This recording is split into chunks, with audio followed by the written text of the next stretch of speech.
आत्मिक उन्नति कैसे करें और पवित्रताई में कैसे बढ़े।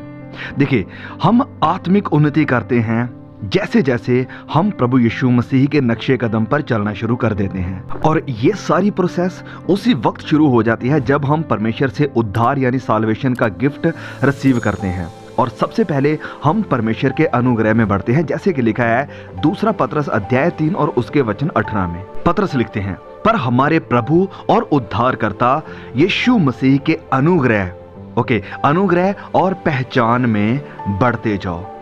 Grow in the knowledge and in the grace of our Lord Jesus Christ. उस दुनिया में यानी संसार में जो कि लगातार मसीह यीशु का और उसके साल्वेशन के फ्री गिफ्ट का इनकार कर रहा है, हमें आत्मिक उन्नति में और प्रभु यीशु मसीह की पहचान में और उसके अनुग्रह में वचन कहता है कि बढ़ते जाना है। मसीह की पहचान में बढ़ना एक ऑनगोइंग प्रोसेस है जो कि लगातार चलती जाएगी जब तक हम इस धरती के ऊपर जिंदा हैं।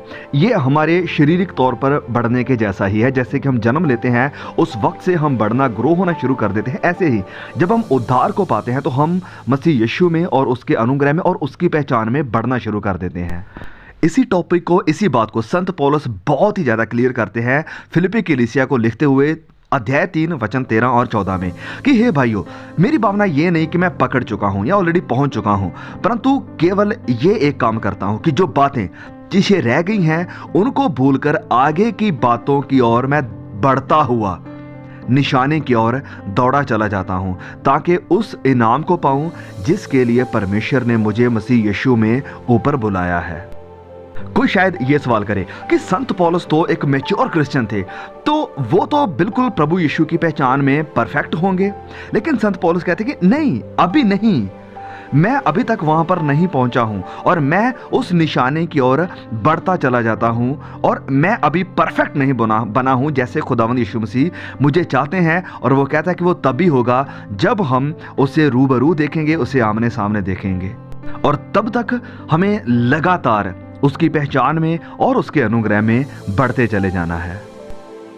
और संत पौलुस इसीलिए हमें यह भी कहते हैं कि हमें अभी बच्चों की तरह सिर्फ दूध ही नहीं पीना चाहिए, वरन बड़ों की तरह सख्त हार्ड खाना भी खाना चाहिए। अगर हम मसीह में ऐसा करते हैं, उसकी पहचान में बढ़ते हैं, तब किसी भी तरह की कोई भी झूठी शिक्षा, किसी भी तरह का कोई झूठा नबी हमें इधर उधर हवा में फेंक नहीं पाएगा, हमें गुमराह नहीं कर पाएगा। इफिसियों 4:14-15 में संत पौलुस लिखते हैं, ताकि हम आगे को बालक ना रहें, जो मनुष्यों की ठग विद्या और चतुराई से उनके भ्रम की युक्तियों की और उपदेश की हर एक वायु से उछालें और इधर उधर घुमाए जाते हो, वरन प्रेम में सच बोले और सब बातों में उसमें जो कि सिर है अर्थात यीशु मसीह में बढ़ते जाएं। मसीह में बढ़ते जाएं।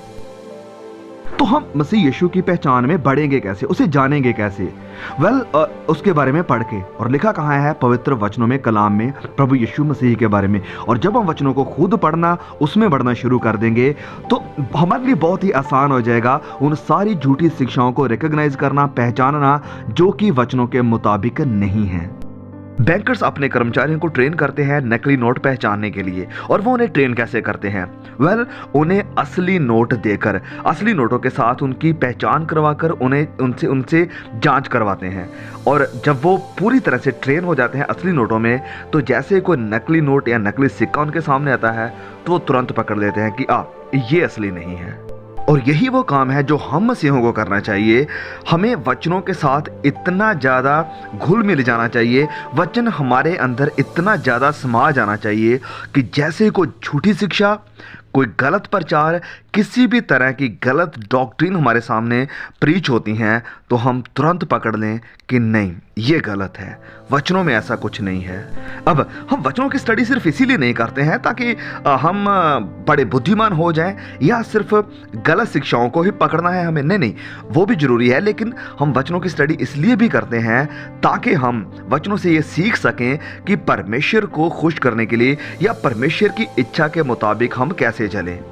और यही इंस्ट्रक्शन अपने पहले खत में जो कि उन्होंने थस्सलुनीकियों को लिखा था, वहां पर भी कहते हैं अध्याय 4 वचन 1 में कि हे भाइयों, हम तुमसे विनती करते हैं और तुम्हें प्रभु यीशु में समझाते हैं कि जैसे तुमने हमसे योग्य चाल चलना और परमेश्वर को प्रसन्न करना सीख लिया है, और जैसा तुम चलते भी हो तो वैसे ही इसमें और भी बढ़ते जाओ, इसमें और भी बढ़ते जाओ।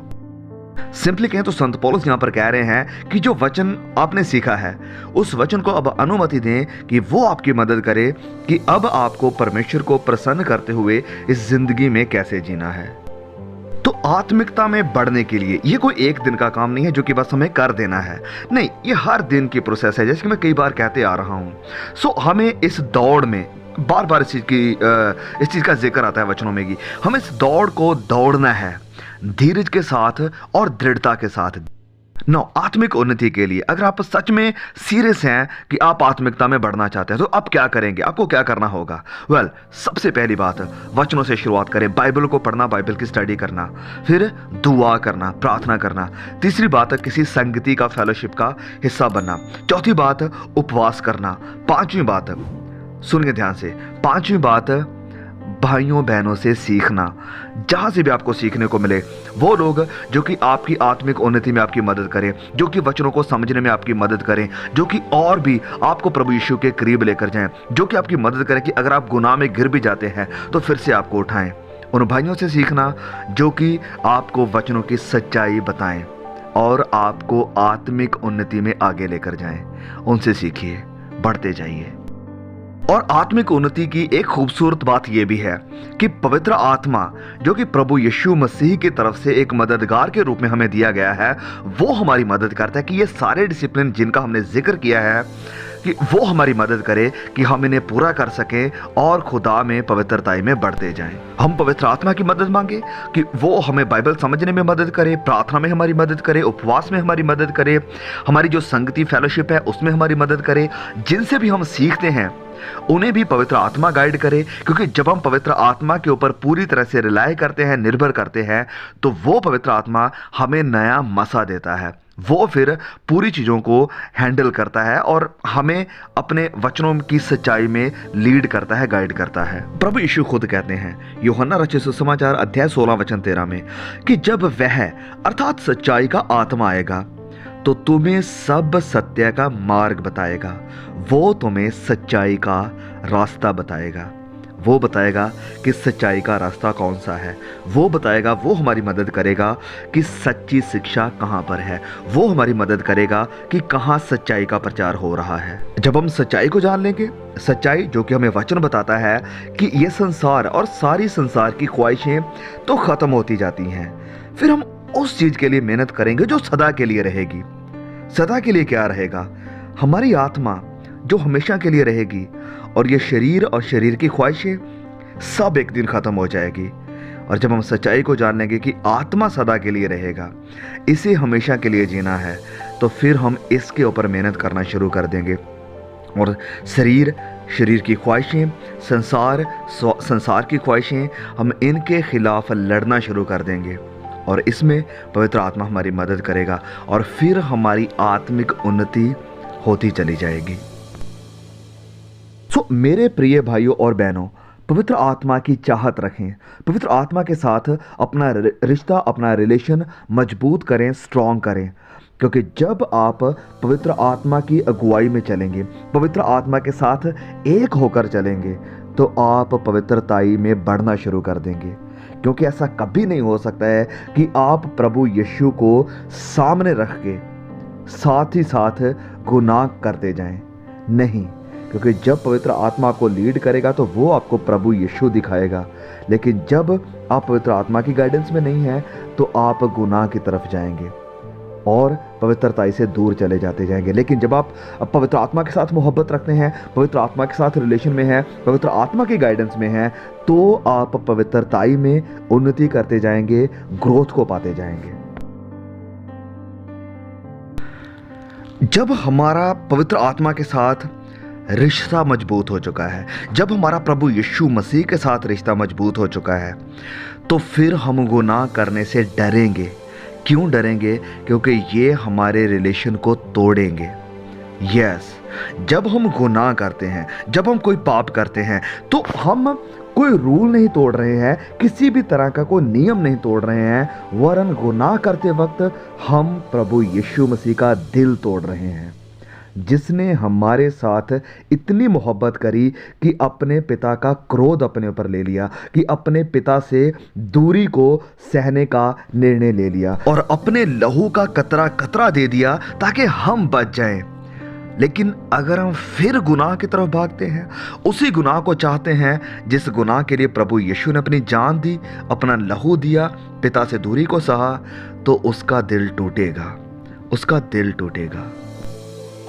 मेरे प्रिय भाइयों और बहनों, आज कमिटमेंट करें, आज फैसला लें कि मैं परमेश्वर का दिल नहीं तोड़ूंगा, मैं अपने पिता का दिल नहीं तोड़ूंगा, पवित्र आत्मा का दिल नहीं तोड़ूंगा और अपने उद्धारकर्ता प्रभु यीशु का दिल नहीं तोड़ूंगा, फिर चाहे टेम्पटेशन परीक्षा कितनी भी बड़ी क्यों ना हो।